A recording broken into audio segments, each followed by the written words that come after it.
Welcome to the Hecht Effect with certified financial planner professional Nancy Hecht. Okay, so this is really interesting. You always talk about 6 months, putting 6 months in the bank. It's really smart in terms of cash. You always talk about 401ks and employer matches and stuff like that. I've got a question about my 401k. Not necessarily that it affects me right now, but I've been hearing about RMDs. What are RMDs? Well, RMD stands for Required Minimum Distribution. We've been saving this money pre-tax all these years, and at some point the government is deeming that you have to take a specific amount of money out annually and pay taxes on it. And that's at a certain age, is that correct? Yes. Now, as of 2020, the first year that you have to pull a required minimum distribution is age 72. Now that's beneficial to people. Why? The age being 72 or Correct. having it, yeah, well, it used to be age 70. Up until this year, it was age 70.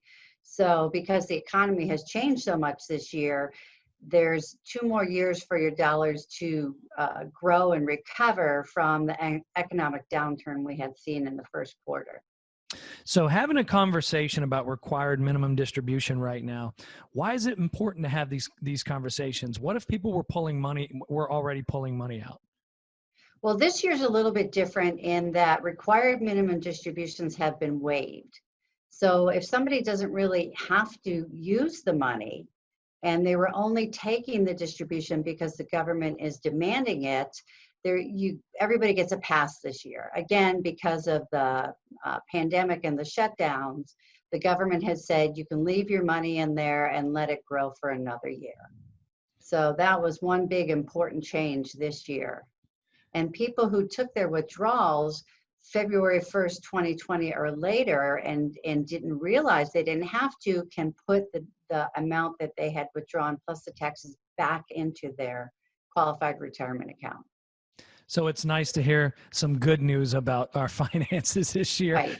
Coming at a time when everybody's worried about everything. Well, a lot of people, when they take their required minimum distributions, it pushes them into another tax bracket, and none of us like paying any more in taxes than we have to. That's a great point. Well, I'm glad you answered all my questions today. I was interested in what RMDs were. Now I know, and it's great to hear that people might have a little bit of a reprieve this year. Yes, a little bit of a break, which is always nice. If you have questions, contact Nancy Hecht at nancy@financialgroup.com. Thanks for listening to the Hecht Effect with certified financial planner professional Nancy Hecht.